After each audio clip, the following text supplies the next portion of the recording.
Alistair Scott. Mr Speaker, thank you, Mr Chair, thank you for the opportunity to take a brief call on the Kiwisaver, Homestart and Remedial Matters Bill. This is not a silver bullet, sir. This is not a silver bullet to that housing crisis that Mr Cosgrove is looking for. This is part of a multi-pronged approach by the government which will continue to contribute to supporting first home buyers.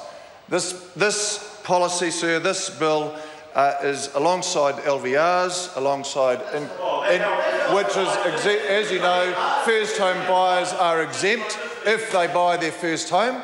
They're exempt from those ratios, which is another good thing. The other good thing is the increasing in supply of housing areas throughout the country is all contributing to the supply side.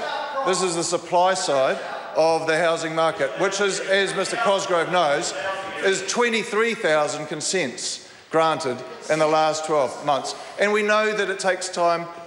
Coming back to the bill, sir.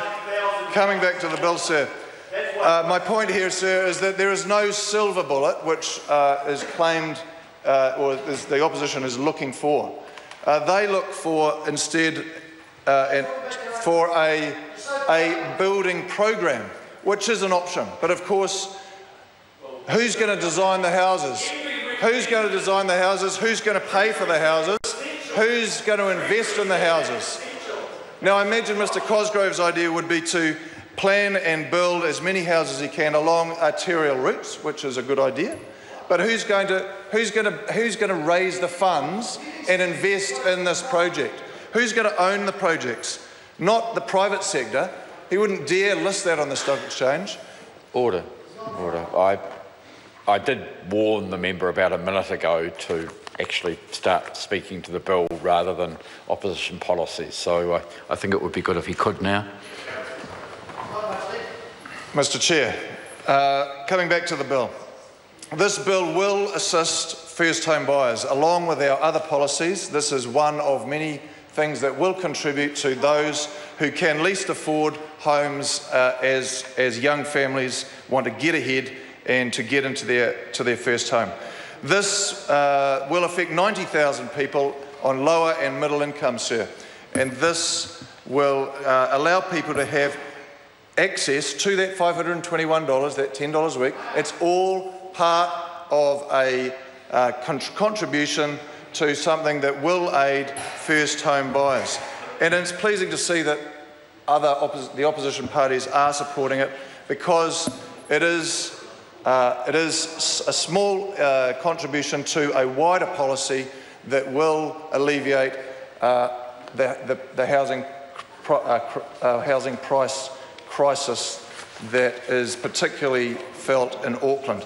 But we know also, sir, that this project focuses on the demand side.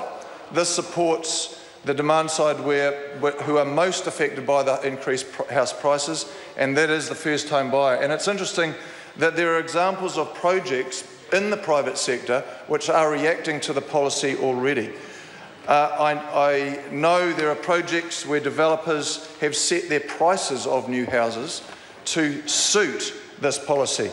It might be that the house is advertised at $449,000 in Christchurch, and that's because that is the limit, that is the cap that this policy would apply to. And these developments are being advertised to attract first home buyers because they do have greater access to deposits, which enables them to access a mortgage, which, as we've heard, is at historical lows. This all helps the first home buyer, the family, to get into their first home.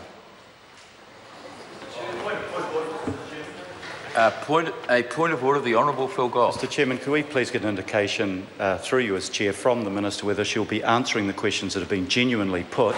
The Committee of the Whole is the opportunity to ask questions to the Minister. They are genuine questions. They've been put several times.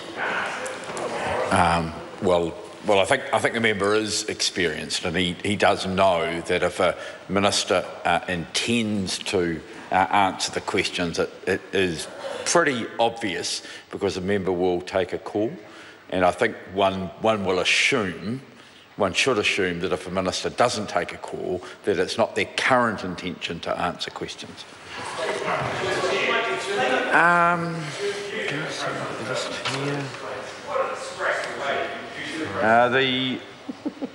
No, Phil Twyford. Thank you, Mr. Chair. Thank you, Mr. Chair. I want to